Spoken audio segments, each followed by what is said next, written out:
அன்பார்ந்த எனதருமை யூடியூப் நேயர்களுக்கு வணக்கம். இதுவும் ஒரு முக்கியமான பதிவு. நாம் எந்த கிரகத்திடம் ஜாக்கிரதையாக அப்படிங்கிறத முதல்ல தெரிஞ்சுக்கணும். நேச கிரகத்தை விட ஒரு கிரகம் நேசமாக இருக்குன்னா அதுல கூட நம்ம ஜெயிச்சிடலாம். ஏன்னா அது நேசம் ஆயிடுச்சு. நேசத்தை நோக்கி போகின்ற கிரகத்திடம்தான் நாம் என்ன சொன்னா மிக மிக கவனமாக இருக்கணும். அப்ப ஒருத்தருக்கு செவ்வாய் மிதனத்தில் இருக்கு. அடுத்து அவர் போக போறது அடுத்தது அவர் போக போறது எங்க அப்படின்னா என்ன சொன்னா கடகம் அங்க செவ்வாய். அந்த கிரகத்திடம் நாம் கவனமாக இருக்கணும். அதே சமயத்தில் என்ன சொல்லணும்னா சனி மீனத்தில் இருக்குன்னு வைங்க. சனிகிட்ட கவனமா இருக்க. அடுத்து நேசமாக போறது என்ன சொன்னா மேசத்துல நேசமாக. அதே சமயத்தில் என்ன சொன்னா குரு தனுசில் இருக்கின்ற குருவிடம் கவனமாக இருக்கணும். என்ன காரணம், அடுத்து நேசமாக போற இடம் மகரம். ஏன்னா அடுத்து அவர் ரன்னிங் ஆக போவார். துலாத்தில் இருக்கிற சந்திரன்ட்ட ரொம்ப கவனமா இருக்கணும். ஏன்னா அடுத்து அவர் நேசமாக போற இடம் விருச்சிகம். அதே சமயத்துல சிம்மத்தில் இருக்கின்ற சுக்கிரன், சிம்மத்தில் இருக்கிற சுக்கிரன் அடுத்து போறது எங்க போவார், கரெக்டா கண்ணில போய் நேசமாயிருவார். அப்ப நேசத்தை விட என்ன சொல்றான்னா நேசமாக போகின்ற கிரகம் நம்மளுடைய லக்கணத்திற்கு எத்தனாம் இடத்தில் அது நேசமாக போகிறது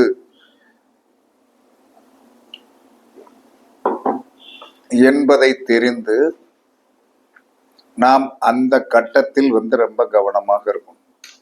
எப்பயுமே லக்கணத்தை தயவு செய்து எப்பயுமே மறந்துடாது.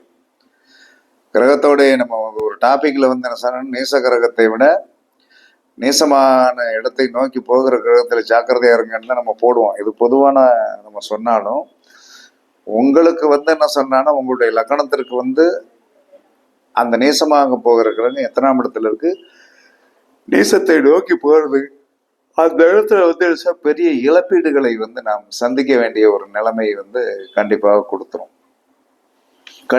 இப்போ ஒருத்தருக்கு என்ன சொன்னா துலா லக்கணம்னு வைங்க. 9ல் செவ்வாய் இருக்காரு.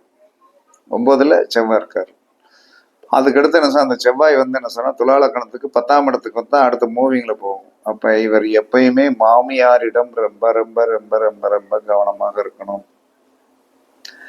மாமியாரிடம் ரொம்ப கவனம். ஏன்னா 10ஆம் இடம் என்பது மாமியார் கவனம் என்பது எல்லா விதத்திலையும் கவனம். ஒரு விதத்துல கவனம் இல்லை, எல்லா விதத்திலையும் கவனம். 10ஆம் இடத்தில் போய் அந்த நேசமாக போகின்ற கிரகமாக இருந்தாலும், ஏன்னா இவருக்கு இவருடைய லக்கணத்திற்கு அது 7 குடையவன், 2 7 குடையவன். ஒருவேளை மாமியாருக்கு ஏதாவது பணம் தேவைப்பட்டு அதை மருமகன்கிட்ட வாங்கி கொடுக்க முடியாத ஒரு சூழ்நிலை வந்தாலும் அதே மாதிரி பிரச்சனை வந்துடும். இல்ல மருமகனை மதிக்காத மாமியாராக வந்துடும். இவர் வாங்கன்னு கேட்காம இருக்கும். ஆமா வீட்டுக்காரனை போய் போச்சல் அப்படின்னு சொல்லி இருக்கக்கூடிய.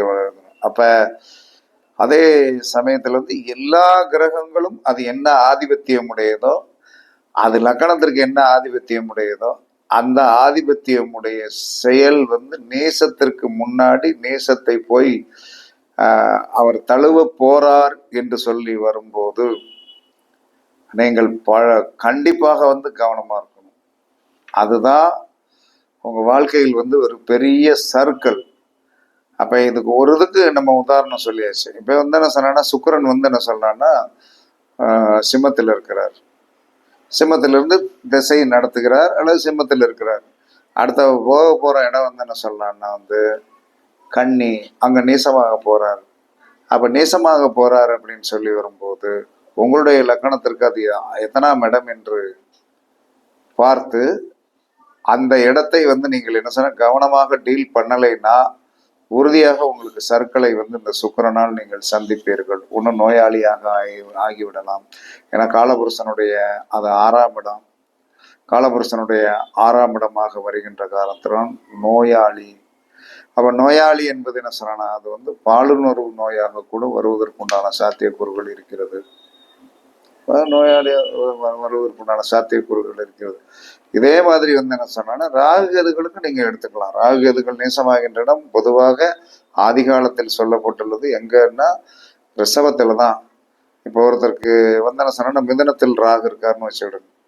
மிதனத்துல ராகு இருக்காரு, ஏன்னா அவர் வந்து ஆன்டி கிளாக் வைஸ்ல தான் போவார். அப்ப மிதனத்துல ராகு மிதனத்துல கேது இருக்கிறவங்க அடுத்த ஸ்டேஜ் வந்து என்ன சொல்றான்னா வந்து அவர் போய் நீசமாகிற இடத்துக்கு போகும்போது அது உங்க லக்கணத்திற்கு என்ன இடமோ அந்த இடத்தில் வந்து ஒரு பரிதாபமான ஒரு சூழ்நிலையை உருவாக்கக்கூடிய ஒரு சங்கடங்கள் வந்து கண்டிப்பாக வாழ்க்கையில வந்துடும். அதனால நம்ம எல்லா விதத்திலுமே என்ன சொல்லலாம்னா வந்து அந்த இடத்தோடைய உறவுகள் நமக்கு என்ன மாதிரி பிரச்சனை கொடுப்பாங்க அப்படிங்கிறத வந்து என்ன சொல்லலாம்னா வந்து நம்ம தெரிஞ்சு வச்சுக்கணும். அந்த கிரகம் என்ன ஆதிபத்தியம் உடையது, அது ஏன் போய் நேசமாகிறது இயற்கை. அது நேசமாவது வந்து என்ன சொன்னா நம்மளுடைய லக்கணத்திற்கு எத்தனாம் இடம், 7ஆம் இடமா, அப்ப கல்யாண வாழ்க்கையில பாதிப்பு வர பார்த்துக்கணும். 2ஆம் இடத்தில் நேசமாகுதா, 3ஆம் இடத்தில் வந்து நேசமாக போகுதா, இளைய சகோதர ஸ்தானாதிபதி ரொம்ப கவனமாக இருக்கும். 4ஆம் இடத்தில் போய் வந்து நேசமாக போயிருந்தோம், வண்டி வாகனங்களில் கவனமாக இருக்கணும். 5ஆம் இடத்தில் வந்து நேசமாக போயிருந்தோம், புத்திர வகையில் கவனமாக இருக்கணும்.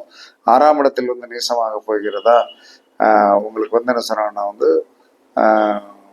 பொதுவாக வந்து 6ஆம் இடம் என்பது கடன் சார்ந்த விஷயத்தில் வந்து பிரச்சனை ஏற்படும். 7ஆம் இடத்தில் நேசம் கல்யாண வாழ்க்கை பாதிக்கப்படும். 8ஆம் இடத்தில் வந்து நேசமாக போயிருந்தா ஆயுள் பாதிக்கப்படும். 9ஆம் இடத்தில் போய் நேசமாக தகப்பனார் பாதிக்கப்படுவார். 10ஆம் இடத்தில் போய் நேசமாக போயிருந்தா தொழில், மாமியார். 11ஆம் இடம் என்பது உபய கலத்திரம். 11ஆம் இடம் என்பது லாபஸ்தானம், மூத்த சகோதரி, மூத்த சகோதரன். இத்தனை விஷயத்திலே வந்து என்ன சொன்னா வச்சு ஆப்படிக்கிறதுக்கு உண்டான ஒரு சூழ்நிலைகளை இந்த கிரக நிலைகள் வந்து கண்டிப்பாக உருவாக்கும். அதனால நம்ம எல்லா விதத்திலுமே வந்து என்ன சொன்னா கவனம் கவனம் கவனம் அப்படிங்கிற ஒரு நிலைமையை வந்து நம்ம அதாவது வந்து பார்டர்ல போய் நிக்கிறது தான். பார்டர்ல போய் நிக்கிறது. இங்கிட்டு குழி இருக்குது, குழிக்கு முன்னாடி ஒரு 2 ஸ்டெப்பு தள்ளி நம்ம நிக்கிறோம். கொஞ்சம் கவனம் சிதறும் போது என்ன நடக்கும்,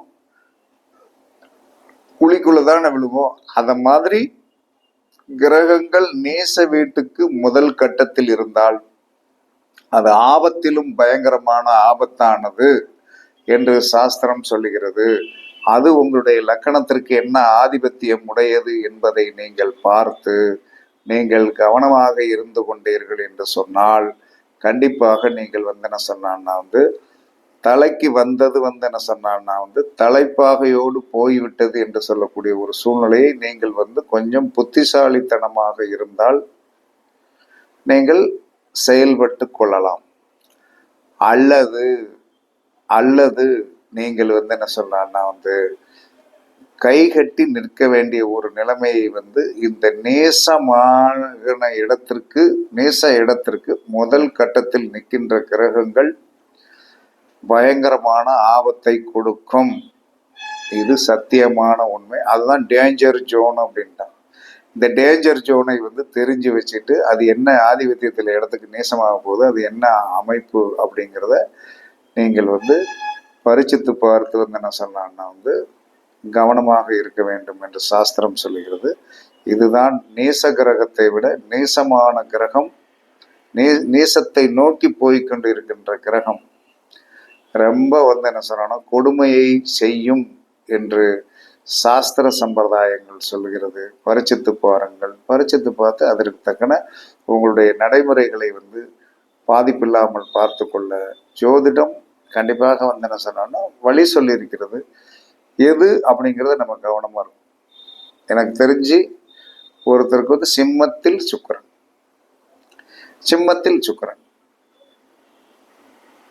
சுக்கிரன் அப்படின்னு சொல்லி வரும்போது என்ன சொல்லலாம்னா அடுத்த கட்டம் கன்னியில நேசமாக போதும்.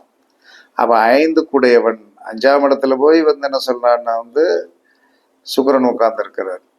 அப்ப மேச லக்கணத்திற்கு அது 7 கூடையவன். மேச லக்கணத்திற்கு 7 கூடையவன். 7 கூடையவன் சுக்கிர திசை வரும்போது, சுக்கிர புத்தி வரும்போது கணவர் நோயாளியாகவோ அல்லது நோய் நொடியோடு ஆஸ்பத்திரியில் படுப்பதற்குண்டான ஒரு சூழ்நிலையோ அல்லது மரண பங்கமோ வருவதற்குண்டான சாத்தியக்கூறுகள் வந்து 100% உண்டு அப்படிங்கிறத ஜோதிடம் பார்க்க வந்தாங்கன்னா தெளிவா சொல்லிடணும். சொல்லிட்டா அவர் கொஞ்சம் உடம்பு நல்லா பார்த்துட்டு எது சின்ன சின்ன நோய் நொடிகள் பிணிப்பீடைகள் வந்தால் என்ன செய்வாங்க, கொஞ்சம் கவனமாக இருந்து தப்பிக்க வைத்துக் கொள்ளலாம் என்பதற்காகத்தான் இந்த பதிவு. இது ஒரு உதாரணம். எல்லாத்தையும் நீங்கள் பரிசித்து பாருங்கள். நீங்களும் வெற்றி பெற வாழ்த்துக்கள் கூறி உங்களிடமிருந்து விடைபெறுவது சிப்பிப்பாறை ஜோதிடர் சாதி ராகவன் ஜெயபாலாஜி. சுகமே சூழ்க, சுகமே சூழ்க. வாழ்க வளமுடன், வாழ்க வளமுடன். வணக்கம், வணக்கம், வணக்கம், வணக்கம், வணக்கம், வணக்கம்.